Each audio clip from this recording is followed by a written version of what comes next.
দেখিছে বিৰোধী কথাটো এতিয়া ক'বলৈ বিৰোধী এতিয়া বিচাৰি ফুৰিব লগা হ'ব। বিৰোধী অসমত এতিয়া ক'ত আছে এতিয়া তেওঁলোকক দূৰবীণ লৈ পেলাই চাব লগা অৱস্থা হ'ব। থ্ৰী জি যিটো আছে ফৰ্মুলা, থ্ৰী জি ফৰ্মুলাটো ইতিমধ্যে অসমত ফ্লপ হৈছে। থ্ৰী জি ফৰ্মুলাটো ফ্লপ হৈছে।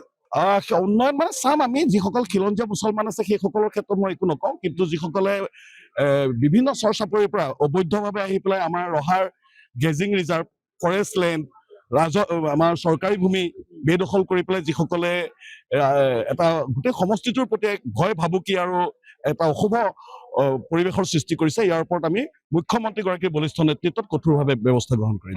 এই পবিত্ৰ মঞ্চৰ পৰাই মই ৰহা সমষ্টিৰ সন্মানীয় ভোটাৰ ৰাইজক মই আন্তৰিক ধন্যবাদ আৰু কৃতজ্ঞতা জ্ঞাপন কৰিছোঁ। একেৰাহে দ্বিতীয়বাৰৰ বাবে ৰহাৰ সামগ্ৰিক উন্নয়ন আৰু বিকাশৰ বাবে কাম কৰাৰ যি সেৱা কৰিবৰ বাবে যিখিনি সুযোগ দিছে তাৰ বাবে সমষ্টিবাসীক মই আন্তৰিক ধন্যবাদ আৰু কৃতজ্ঞতা জ্ঞাপন কৰিছোঁ।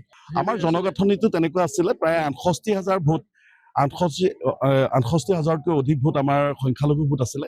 আৰু ইতিমধ্যে দেখিছে সমগ্ৰ অসমৰ লগতে ৰহাটো আজি সংখ্যালঘুসকলে সেই বিশেষ সম্প্ৰদায়টোৱে একমাত্ৰ কংগ্ৰেছৰ বাহিৰে বেলেগ ক'তো ভোট দিয়া নাই। সেইকাৰণে আমাৰ এটা জনগাঁথনিৰ অনুসৰি আমাৰ তেনেকুৱা হৈছিল। কিন্তু আমি নিশ্চিত আছিলোঁ, কাৰণ ৰহাৰ আমাৰ খিলঞ্জীয়া ভূমিপুত্ৰ আমাৰ যথেষ্টখিনি আছিলে। আমি ৰাইজৰ আস্থা বিশ্বাস লাভ কৰিবলৈ আমি সক্ষম হৈছিলোঁ, কিন্তু বিজয় আমাৰ নিশ্চিত। কিন্তু আমি সংখ্যালঘু অঞ্চলত আমি ১২-১ বজালৈকে আমি কিছু পিছুৱাই আছিলোঁ।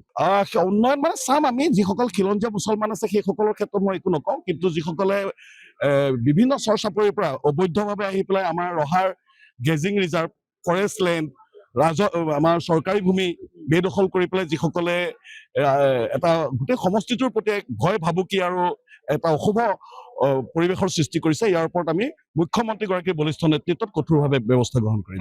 অত্যন্ত দেখিছে আজি অসমৰ ৰাইজে আজি মুখ্যমন্ত্ৰীগৰাকীৰ প্ৰতি অকুণ্ঠ সমৰ্থন। আজি প্ৰায় ১০০ আজি এনেকুৱা ঐতিহাসিক বিজয় আমি ৰাজনীতিত বহু বছৰ আছো, কিন্তু এনেকুৱা ঐতিহাসিক বিজয় আমি অসমত কেতিয়াও দেখিবলৈ পোৱা নাছিলো। গতিকে এয়া ডক্টৰ হিমন্ত বিশ্ব শৰ্মা ডাঙৰীয়াৰ প্ৰতি অসমৰ ৰাইজৰ অকুণ্ঠ মৰম, আস্থা, বিশ্বাসৰ কাৰণে আজি ভাৰতীয় জনতা পাৰ্টীৰ নেতৃত্বত অসমৰ সৰ্বকালৰ দূৰদৰ্শী মাননীয় মুখ্যমন্ত্ৰীগৰাকীৰ নেতৃত্বত আজি এই ঐতিহাসিক বিজয় আমি লাভ কৰিবলৈ সক্ষম হৈছোঁ। দেখিছে বিৰোধী কথাটো এতিয়া ক'বলৈ বিৰোধী এতিয়া বিচাৰি ফুৰিব লগা হ'ব।